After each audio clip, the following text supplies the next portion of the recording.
a una especie de dinámica para intentar pues eso, explicar ante los demás la historia de Israel desde distintos puntos de vista, fechas, personajes, textos bíblicos, batallas. Vamos a empezar por cuáles serían las fechas más importantes de la historia de Israel. Si tuviéramos que explicarle a alguien y decirle con 10 fechas históricas, la historia de Israel, ¿cuáles elegiríamos? Os propongo primero una lluvia de ideas sobre cuáles serían las fechas principales y después elegir de esas 10. Yo aquí he puesto muchas fechas y he elegido, es mi elección, no quizá las más importantes, pero sí las que ayudan, desde mi punto de vista, a expresar bien la historia bíblica. Siglo XIV a.C., las cartas de Tel el Amarna en Egipto, que son cartas de reyes cananeos que escriben al faraón para que los ayude, son vasallos suyos, frente a unos tal Japiru, que algunos identifican con los hebreos antiguos que están intentando conquistar las ciudades de Canaán. Pues tenemos la época cananea previa a la llegada de Israel. Después el Éxodo, más o menos en ese año, la conquista de Jerusalén por parte de David, la construcción del primer templo por parte de Salomón, fundamental, el cisma entre el Reino del Norte y el Reino del Sur, la guerra siro-efraimita que ya hemos explicado, siglo VIII, el fin del Reino del Norte, del Reino de Israel, caída, destrucción de Samaria y caída de ese reino para siempre. Senaquerib, asirio, intenta conquistar Jerusalén y ahí está Ezequías con su túnel y con su muralla resistió. Después Nínive es destruida, por tanto la capital de Asiria. Hay un libro bíblico dedicado a esto, Nahum, una alegría para todos los vasallos, ¿verdad? Porque por fin la gran ciudad, también hay otro libro, Jonás, que hace un poco una reflexión misericordiosa sobre esto, pero bueno, fue una gran alegría para todo el imperio, para toda la antigüedad, porque el opresor ha sido destruido. 609, Josías muere, circunstancias, ya digo, un poco extrañas y dejando a mitad su gran reforma. 605, la batalla de Carquemis, aunque no aparece en la Biblia, pero fue el final definitivo del imperio asirio y el comienzo del esplendor del imperio babilónico con Nabucodonosor. 598, primera invasión de Jerusalén por Nabucodonosor, primera conquista. La segunda conquista definitiva y destrucción del templo, 587. Después Ciro, que entra en Babilonia y comienza la etapa del mundo persa y la libertad para los judíos, a los que quieran volver, algunos se quedaron. Después se reconstruye el templo, el segundo templo, la batalla de Isos de Alejandro contra Darío de Persia, y donde comienza la época helenística. Páneas, batalla también de Páneas o Banias, donde pasa el gobierno de Judá desde los egipcios hacia los sirios en Antioquía. Después la rebelión macabea en torno al 167-64 desde Cristo, purificación del templo que decíamos, revuelta de los macabeos. Judas Macabeo, Jonatán Macabeo, Simón Macabeo. Después Pompeyo, Roma, todavía el imperio no existe, pero Roma entra en Jerusalén. El año 40 es nombrado Herodes por parte del Senado romano rey y gobernará hasta el 4, que muere, la época de Herodes, final del siglo I, segunda mitad del siglo I antes de Cristo. Después del 6 después de Cristo, su hijo Arquelao, que gobernaba en Judea, Samaria y Idumea, es desterrado y ponen esos territorios bajo un procurador romano, el más famoso Poncio Pilato, ¿no? Después del 30 después de Cristo, seguramente fue la fecha en la que muere Jesucristo, quizá el día 7 de abril, viernes, 14 de Nisan. 70 después de Cristo, Tito destruye Jerusalén y el templo. Y el 135, pues la Elia Capitolina, cuando se sofoca la segunda rebelión, la de Simón Bar Kokhba. Bien, de estas fechas, ¿desde qué 10 fechas pues elegir? Yo he elegido algunas que quizá no son las más importantes, pero para explicar un poquito las etapas, ¿no? Primero, etapa preisraelita de Canaán, pues las cartas de Tel el Amarna, el siglo XIV, ¿no? Después, por centrarnos mucho y hablar de David, no solamente del templo, no solamente de Salomón, pues yo elegiría el año 1000, muy redondo, porque es una fecha además, una etapa David fundamental para conocer el comienzo de Israel, ¿no? En David convergen muchas cosas anteriores y comienzan muchas cosas posteriores. Yo elegiría el año 1000, aunque quizá pues, como acontecimiento es más importante el Éxodo y más importante quizá la construcción del templo, pero ese año 1000 con David, pues eso, hace posible explicar muchas cosas de antes y de después. El cisma, no se entiende la Biblia, los grandes libros bíblicos, sin ese reino del norte, el reino del sur, los reyes, las batallas, es el cisma muy importante, 931. Después cae el reino del norte, 722, cae el reino del sur, 587, se construye el segundo templo, comienza la segunda etapa, el judaísmo, y se podía elegir esta fecha, pero yo creo que más significativa el 515. Luego comienza la época helenística para explicar esa nueva etapa de Israel bajo el imperio griego. Después la nueva etapa Roma, Pompeyo. Después yo de estas fechas por aquí elegiría el 4 para hablar de Herodes y del nacimiento de Jesús, de la vida pública de Jesús, de la muerte de Jesús, y luego el final del templo, del segundo templo, en el año 70. Entonces yo elegiría esas 10 fechas, si hay que elegir 10, si fueran 12, añadiríamos alguna más, para intentar explicar desde aquí la historia de Israel. Os invito también a vosotros a que elijáis de estas o de otras 10 fechas, para a lo mejor en clase, para dialogar, para que también sepáis, os hagáis vuestra síntesis de cuáles serían las 10 fechas que queréis aprender. Si alguno aprenderlas, voy a aprenderme 10 fechas, no más, pero para tener un resumen bien claro en la cabeza de cuál sería la historia bíblica.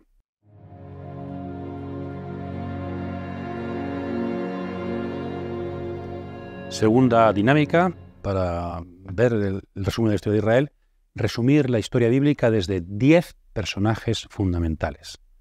Os he puesto aquí algunos, muchos, para luego elegir, ¿no? Primero lluvia de ideas, después compartimos cuáles serían, pues los pre-israelitas, ¿no? Adán, Eva, Noé, no, que hay muchos más, pero he puesto estos 3 principales. Después la época patriarcal: Abraham, Isaac, Jacob y José con sus hermanos. Pues el éxodo y la conquista: Moisés, el faraón del éxodo, Ramsés II, el hermano de Moisés, Aarón, María, Josué, sucesor de Aarón. Luego la época de Samuel, desde la época, y nos hemos saltado a los jueces, pero Samuel también resume un poquito esa época de los jueces, que ya unge primer rey, sería Saúl, David, Salomón. Después el hijo de Salomón, Roboam, que va a ser el rey que permita que provoque el cisma, y el primer rey del reino del norte, Jeroboam. Ahí está el cisma, ¿verdad? Roboam en el sur, Jeroboam en el norte. Continuamos, tenemos en el reino del norte los reyes Omri y su hijo Ahab, en la época del profeta Elías. Después otra dinastía también del norte, que habremos hablado de ella, Jehú y su descendiente Jeroboam II, y el profeta Amós, que se opone, que le critica por su relación, por su opresión a los pobres y su poca religiosidad. Después en el sur, Acaz y la guerra sirio-efraimita, en la época del profeta Isaías y el oráculo del Emanuel que hemos dicho, importante. Después el rey Ezequías, con la invasión de Sennacherib, un poco de independencia, reforma religiosa. Josías, el gran rey del sur, y el Deuteronomio, ese vasallaje religioso con respecto a Yahvé, y independencia frente a los imperios. Jeconías es el último rey legítimo, diríamos, que es deportado, 598, y después es puesto por rey su hijo, su tío Sedecías. Y en esa época Jeremías el profeta y Ezequiel también profeta, Ezequiel en el destierro en Babilonia y Jeremías en Jerusalén, viviendo en primera persona el final, los últimos años. Es un profeta muy interpretado muy en la línea de Moisés, un gran profeta. Ciro, en la vuelta del exilio, Esdras y Nehemías, 2 judíos que vienen de Babilonia para hacer en la época persa sendas reformas religiosas y sociales en Israel. Después, en la época griega, helenística, Judas Macabeo frente al rey seleucida Antíoco IV Epifanes, que fue el que intentó imponer al judaísmo. Después, Herodes el Grande, Juan Bautista, toda la época de Herodes, Poncio Pilato, ahí estaría, claro, Jesús de Nazaret, María de Nazaret, sus discípulos, personajes importantes para el cristianismo. Después, en la época ya de San Pablo, Herodes Agripa I, aparece en Hechos de los Apóstoles, que fue el que mató a Santiago. Después, Herodes Agripa II y Berenice, que tuvieron contacto con Pablo. Es el judaísmo en esta época romana. Filón de Alejandría y Flavio Josefo, filósofo historiador importante del siglo I después de Cristo.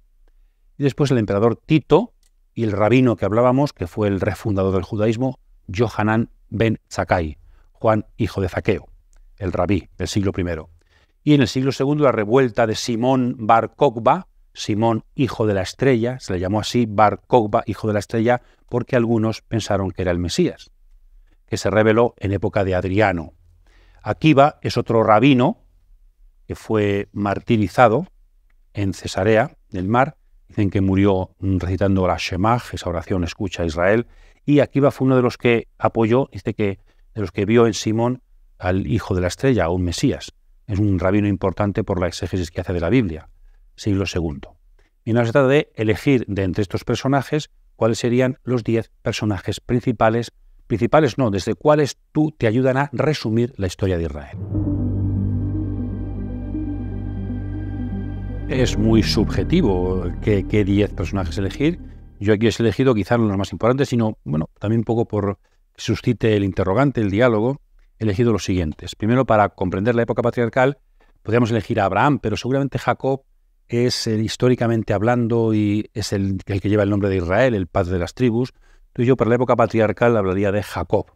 Después Moisés, que es el personaje más importante de la historia de Israel, hay que elegirlo, eso no hay más remedio. Y seguramente David sería quizá el segundo personaje más importante de la historia de Israel, con todo lo que significa de esa religiosidad en torno al templo, Jerusalén la capital, la monarquía, el mesianismo.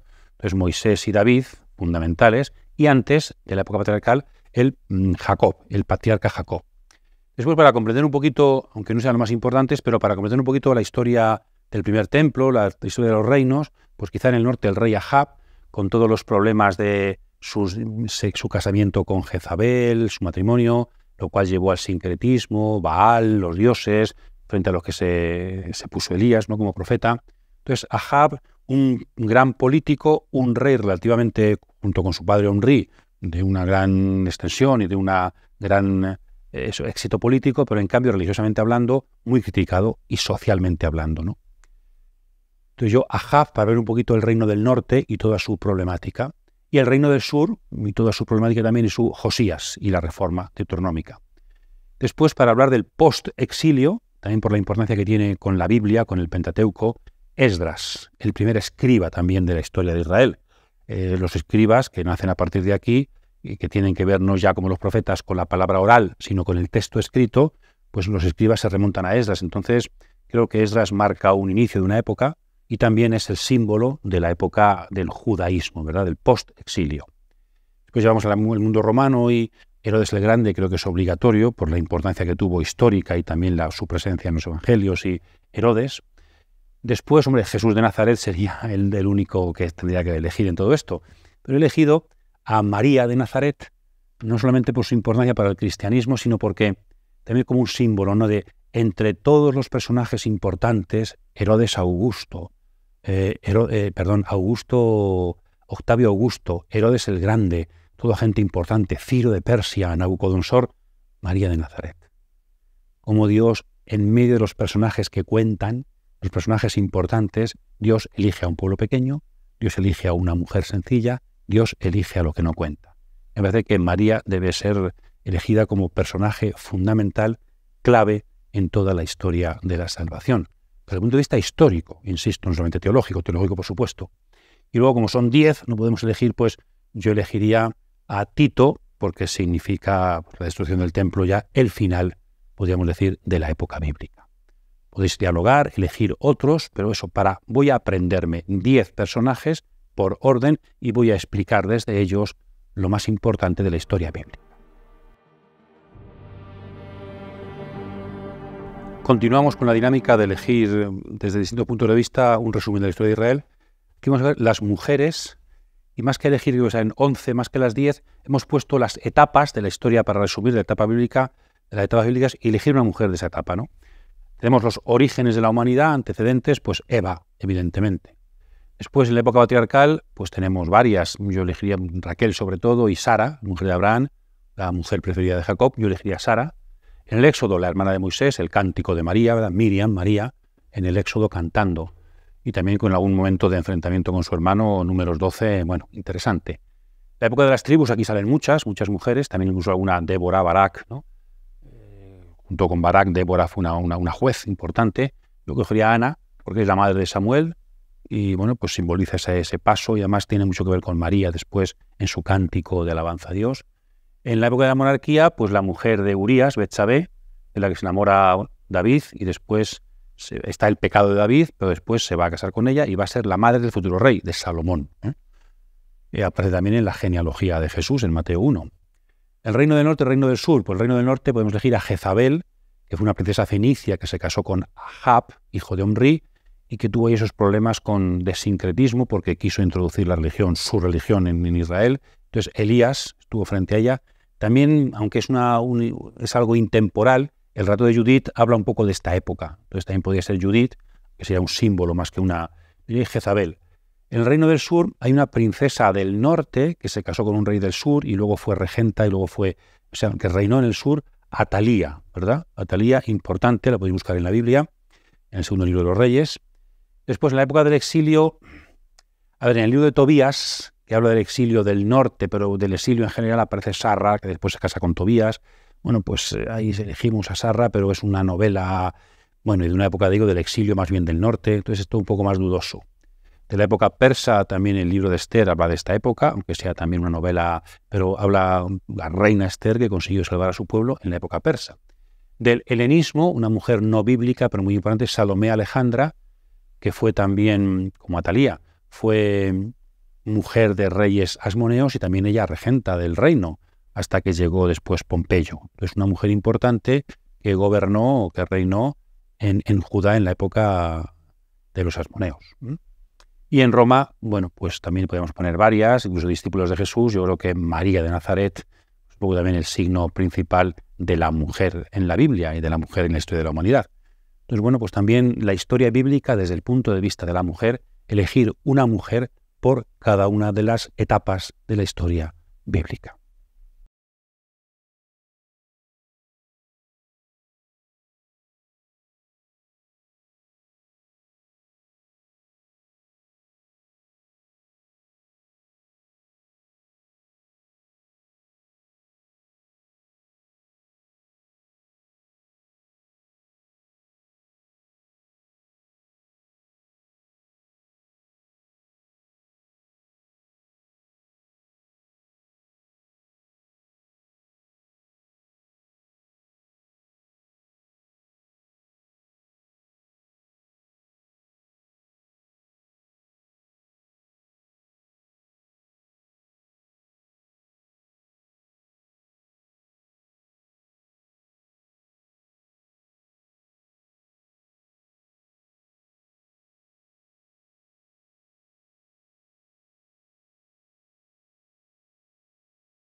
La historia bíblica desde 10 textos fundamentales. Me parece especialmente significativa porque no olvidemos que estamos hablando de la Biblia, la relación entre historia y Biblia. He puesto aquí algunos textos fundamentales y luego mi elección, que en algunos casos, bueno, pues es más bien pues para ser dialogada, ¿no? Porque es muy dudosa.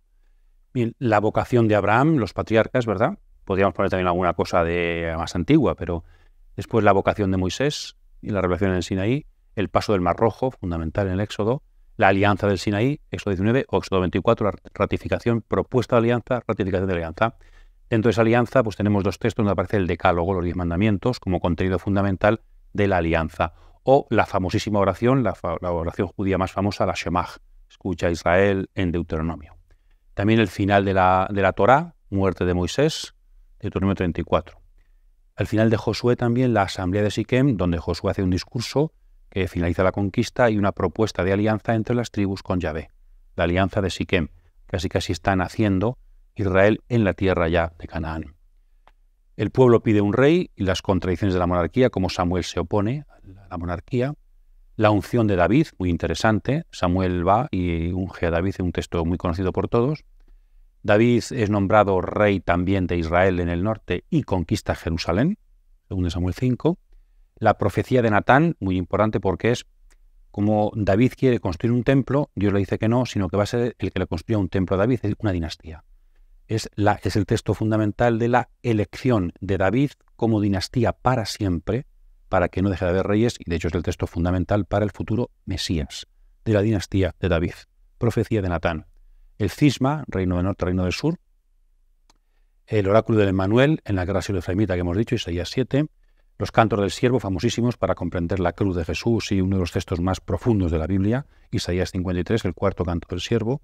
Segunda Reyes 17, la caída del reino del norte, Samaria, unas reflexiones sobre el nacimiento de los samaritanos, que después conocemos también por el Nuevo Testamento. La reforma de Josías en Segunda Reyes, la caída de Jerusalén y el final de la historia primaria, el final de la historia deuteronomista en Segunda Reyes, ¿verdad? Isaías 40, porque comienza el libro de la consolación y habla del regreso de la tierra prometida, habla del post-exilio.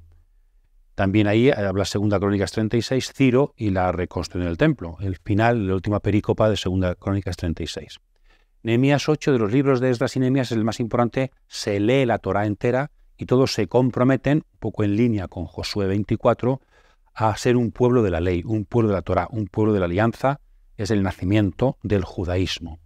Primero Macabeos 4, donde aparece esa dedicación del templo, purificación del templo y la invención, comienza la fiesta de la Hanukkah por parte de Judas Macabeo. Y luego Lucas 3, donde aparecen distintos personajes de la historia bíblica, sobre todo Roma, en relación con la misión de Jesús de Nazaret. De estos, elegir 10. Bueno, pues yo he elegido aquí subrayados, pero se podían elegir otros, ¿no? Poco para subrayar. Época patriarcal, pues la vocación de Abraham. Yo creo que este es el texto más importante del Antiguo Testamento, desde el punto de vista teológico. Después, la vocación de Moisés. La historia de Moisés está clarísima, ¿no? Que es muy importante subrayarla. Y por eso en todo esto, bueno, pues no hace falta poner esos textos, sino que ya se explica la historia de Moisés desde un texto de Moisés. Luego creo que es fundamental Josué 24 para comprender no solamente la etapa de la conquista y de los jueces, sino, diremos, el nacimiento. Luego el cisma será también en Siquem. O sea, el pueblo se une en Siquem en torno a una religiosidad de Yahvé y el pueblo se rompe también porque es infiel, sobre todo sus reyes, es infiel a Yahvé. Entonces, cisma en Siquem, asamblea de Siquem para comenzar la alianza del pueblo, de las tribus, la confederación de las tribus.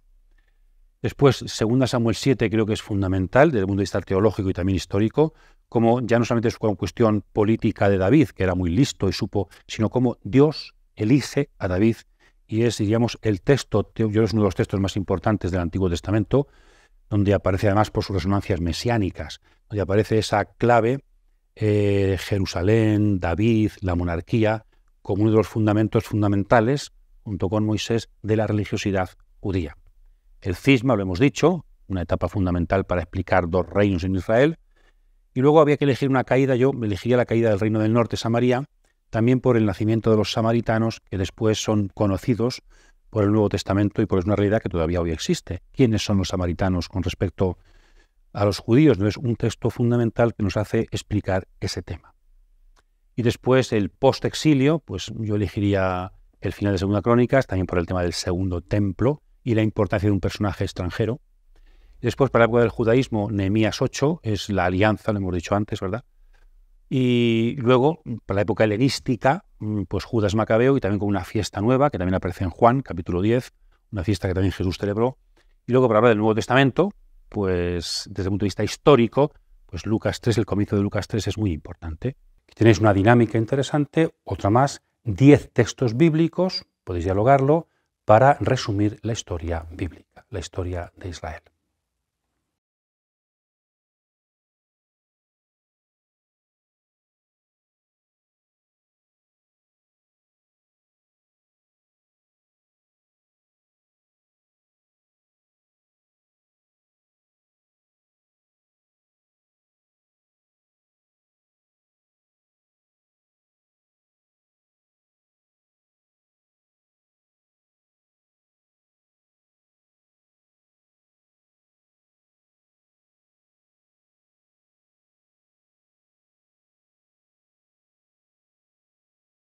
La historia de Israel desde las 10 batallas principales. En la antigüedad, por desgracia, pues las batallas marcaban mucho la historia de los pueblos, ¿verdad? Las invasiones, las luchas.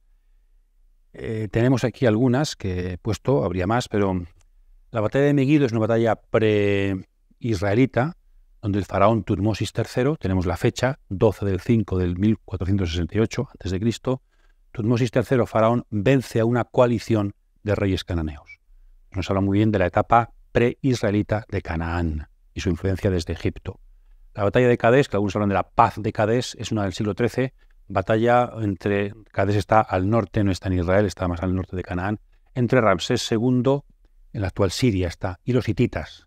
Los hititas dicen en sus anales que vencieron, Ramsés II dice que venció. Entonces algunos hablan de la paz de Cadés, seguramente quedaron un poco en tablas. La batalla del monte Gelboé, el monte Gelboé está frente a Galilea, delimitando la llanura de Esdrelón, donde ahí perdió la vida Saúl a manos de los filisteos, en torno al 1010 a.C. Después, las campañas del faraón Sesonc, desde el sur, desde Egipto, hacia Israel, en la época de Roboán, lo cual nos habla muy bien de la época del cisma. además son anales extranjeros. Y también se nos habla incluso de alguna ciudad de Abiram. Seguramente es Abraham, ¿no? Es quizá la mención más antigua de Abraham, si se refiere a Abraham, a Abiram, la fortaleza de Abiram, en esas campañas de Sesonk en la época de Roboam, que también aparecen en la Biblia. Después la batalla de Karkar, que no aparece en la Biblia, hay un monolito que habla de ello, del Imperio Asirio, 853 a.C., donde los asirios habrían vencido a una coalición cananea liderada sobre todo, quizá el principal será el rey Ahab, aparece mencionado, de Israel. Es una batalla importante. Después tenemos la guerra sirio-efraimita, que hemos hablado mucho de ella, siglo VIII, la invasión de Sennacherib a Siria en la época de Ezequías, en el sur, en Jerusalén, la caída de Nínive, 612, la batalla de Carquemis, otra vez, que Nabucodonosor vence por fin al imperio asirio de forma definitiva, la batalla de Maratón, que es la batalla del intento, una de ellas, del intento de invadir Grecia por parte de los persas, nos habla de la época persa, la batalla de Isos, Alejandro Magno que vence a Darío, la batalla de Páneas, también os acordáis que la hemos mencionado, la batalla de Magnesia, que es una batalla en Asia Menor, Roma empieza ya a meterse en Oriente y vence a los Seleucidas, y ahí tiene mucha influencia, incluso un Antíoco IV es llevado preso a Roma y tiene que pagar una gran cantidad de dinero. Tiene mucho que ver esto con la crisis de los macabeos, mucho, es lo que va quizá a originarlo, ¿no? Y la batalla de Actium, las guerras civiles romanas, por fin terminan aquí con la victoria de Augusto sobre Egipto, sobre Marco Antonio y Cleopatra. Entonces comienza la Pax Romana, el año 31. Y luego la caída de Jerusalén o la caída de Masada, 3 años después, el año 73.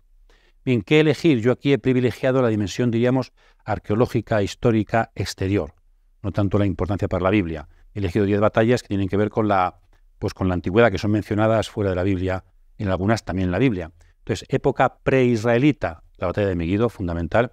Meguido también luego habrá otras batallas. Josías murió en Meguido. Incluso el general Allenby, en 1917, venció a los turcos en Meguido.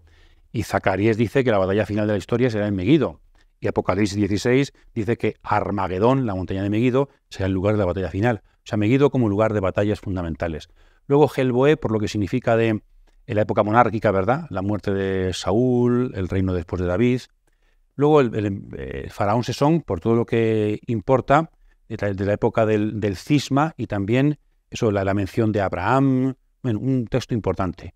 La batalla de Karkar también como algo muy importante desde el punto de vista extrabíblico y arqueológico, que además nos sirve para explicar el reino del norte y la importancia de Ahab y la dinastía de Omri. Después también desde el punto de vista exterior, la batalla de Carquemis, para ayudarnos a hablar del paso del imperio asirio al imperio neobabilónico. La batalla de Maratón para explicar la época persa y su intento de avanzar hacia Occidente. La batalla de Isos, el comienzo de la época helenística. La batalla de Páneas, el cambio de los Ptolomeos a los Seleucidas y la crisis macabea. Después la batalla de Magnesia, esa influencia de Roma que empieza ya a estar presente en Oriente. Y muy importante, creo, la batalla de Actium, porque va a significar la Pax Romana extendida también a Jerusalén.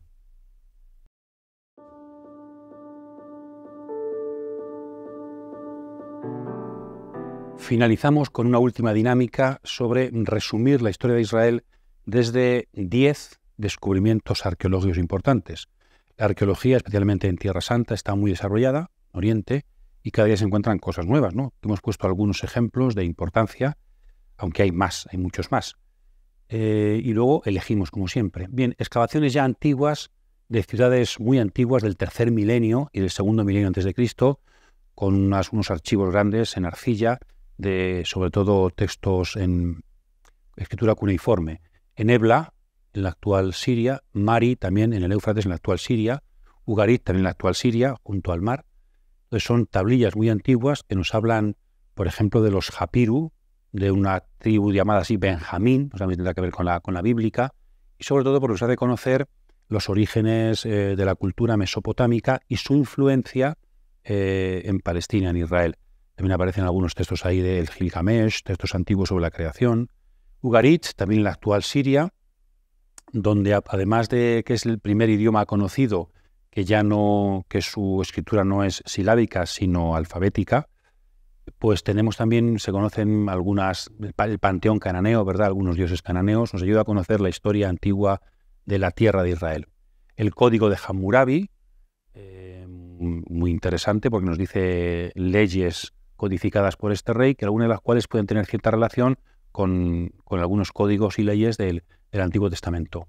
Inscripciones protosinaíticas, protocananeas del Sinaí, las cartas que hemos hablado aquí muchas veces de ellas, siglo XIV de Tel el Amarna, donde son cartas donde reyes de Canaán, de Jerusalén incluso, de Meguido, de Siquem, le piden ayuda al faraón. La estela de Merneptah, un faraón, sucesor de Ramsés II, que es la primera vez que aparece en la historia el nombre de Israel, como que ha sido vencido por Merneptah junto con otros pueblos.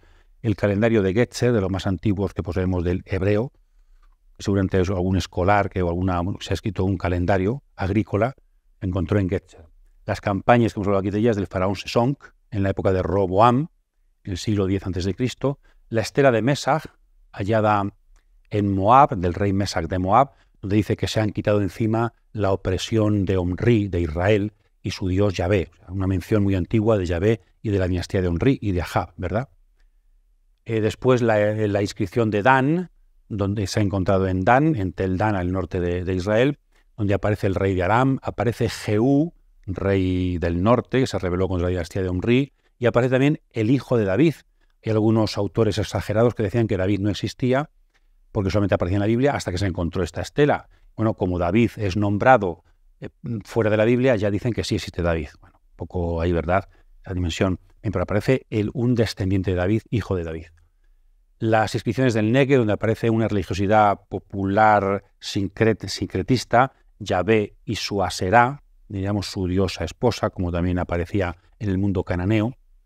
La batalla de Karkar, que hemos hablado mucho de ella. El obelisco negro, donde aparece, además de una inscripción, está representado Jehú, el rey de Israel, dando homenajes en vasallaje al rey asirio. Además, Jehú es llamado erróneamente hijo de Omri, porque era tan famosa la dinastía de Omri que se pensaba que todo rey de Samaria era hijo de Omri, igual que en Jerusalén eran hijos de David. Hijo de David, hijo de Omri. Aunque históricamente Jehú no fue de la dinastía de Omri, más bien se la cargó, cambió la dinastía. También el exigió de Sargón II, que hablan de la conquista de Samaria, muy importante. Tenemos, además de la Biblia, en los anales asirios, la conquista de Samaria. Después la inscripción está actualmente en el Museo de Estambul, una inscripción en hebreo en el túnel de Siloé, en el túnel de Ezequías, donde aparece cómo se construyó el túnel de Ezequías. Después las campañas de Sennacherib en Judá, sobre todo en la ciudad de Laquis, cómo lo conquistó. Sabemos que después Jerusalén no pudo conquistarla. La batalla de Carquemis también se ha encontrado sus anales. También anales de Nabucodonosor y su conquista de Jerusalén. El cilindro de Ciro, muy famoso, donde aparece que Ciro se siente enviado por el dios Marduk, dios de Babilonia, para liberar a Babilonia. En Isaías aparecerá Ciro como enviado del dios Yahvé para liberar a Israel. Muy interesante. Las excavaciones de Elefantina. Elefantina es una ciudad al sur de Egipto, cerca de la Catarata, donde hay una colonia judía muy antigua y que después de destruirse el templo de Jerusalén siguen conservando un templo y dar ahí un culto a Yahvé un poco sincretista, pero eso, judaísmo de la diáspora en Egipto. Las excavaciones de Qumran, que todos conocéis, que nos hablan muy bien, hay textos ahí del siglo II a.C., primero antes de Cristo, primero después de Cristo. Los esenios de Qumran nos hablan muy bien de la religiosidad del tiempo de Jesús. Y luego en algunas ciudades galileas como Cafarnaún, Magdala, Séforis, está excavando mucho y encontrándose cosas muy importantes para conocer sobre todo la época de Jesús en Galilea. También en Jerusalén se está excavando mucho, en torno al templo, por ejemplo, y también en el barrio herodiano, casas sacerdotales que nos dicen cómo vivían los sacerdotes en tiempo de Jesús. Está la casa quemada, que es una casa con restos de la destrucción por parte de Tito. Pues bueno, en Jerusalén están descubriendo cosas muy interesantes. Hay otra torre israelita que nos dice restos de la batalla de Nabucodonosor el año 587, cómo conquistó Jerusalén. Y luego también Cesarea del Mar, hay excavaciones todavía en acto, que descubren cada día cosas nuevas. Y es seguramente el centro arqueológico más grande, más importante de Israel. Cesarea del Mar, construida por Herodes el Grande. ¿Qué 10 elegir? Bueno, pues siempre es relativo. Yo elegiría, por lo que tiene que ver con la Biblia también y con la antigüedad, el Código de Hammurabi, por la importancia de Mesopotamia y también la importancia de la ley en la antigüedad y su relación con la Torá bíblica. Las cartas de Tel el Amarna, para ver cómo estaba Canaán antes de llegar los judíos, los israelitas. La estela de Merneptah, la primera vez que aparece en la historia el nombre de Israel. Es importante, muy importante. Ya sabemos que en aquella época Israel ya está por la tierra prometida. Se sitúa ya en Canaán. La estela de Mesach, fundamental, donde aparece eso en la época, los vecinos de Israel, ¿no? Cómo vivían desde el punto de vista del otro. La Biblia nos cuenta el punto de vista de Israel, pues el punto de vista de los no israelitas en la historia de Israel, ¿verdad? Estamos en una época antiquísima, siglos 9 y 8 antes de Cristo. La estela de Dan, con la mención del hijo de David, también con la mención de esa relación entre los arameos de Damasco y el reino del norte. Después el obelisco negro, donde aparece también Jehú, y además está bonito, ¿no? Una representación muy visual de lo que es el vasallaje, lo que significó Asiria para todos los reinos de Israel. Después también creo que la inscripción de Siloé nos habla muy bien del reino del sur y lo que tuvo que hacer Ezequías para defenderse. Después el cilindro de Ciro, por todo lo que significa desde el punto de vista histórico y teológico de un rey extranjero nombrado por Dios para liberar a su pueblo. Qumran, famosísimo para conocer no tanto el Nuevo Testamento, sino la época, ¿verdad? Y los movimientos judíos que había en aquella época. Y luego, fundamental, pues todas las excavaciones de Jerusalén, que aprendemos muy bien, pues cómo vivía la gente en tiempo en que Jesús predicó y murió en la ciudad santa.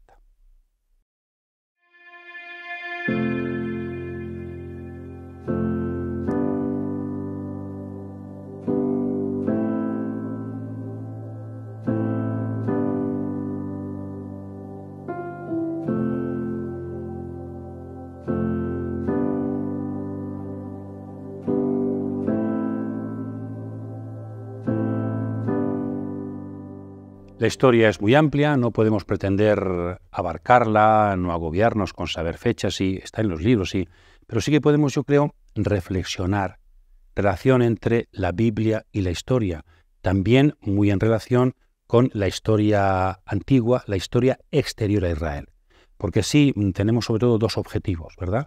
Esta dinámica con la historia y con la Biblia, vamos conociendo mejor la Biblia, desde el punto de vista histórico, que es un punto de vista fundamental para el texto, y también vamos conociendo un poquito más esa importancia de cómo Dios se inserta en la historia, cómo a través de un pueblo pequeño y sus sufrimientos, sus guerras, sus intentos de sobrevivir en medio de imperios grandes, cómo Dios elige un pueblo pequeño para que dentro de la historia cambiar la historia. Y no desde Augusto en Roma, desde Nínive y sus emperadores asirios, desde Babilonia y Nabucodonosor, no, sino desde un pueblo pequeño e insignificante. En el fondo, reflexionar sobre la historia de Israel, la historia bíblica, es un antecedente precioso para comprender la dinámica, la importancia de la encarnación. Dios se introduce se hace hombre, se introduce en nuestra historia para desde dentro, desde lo pequeño, pero histórico, desde lo pequeño histórico, cambiar la historia de la humanidad. Feliz trabajo, que podamos penetrar cada día más en los misterios bíblicos y agradecer esta historia con muchas perplejidades, con mucha violencia, pero que ha sido ciertamente tocada por Dios.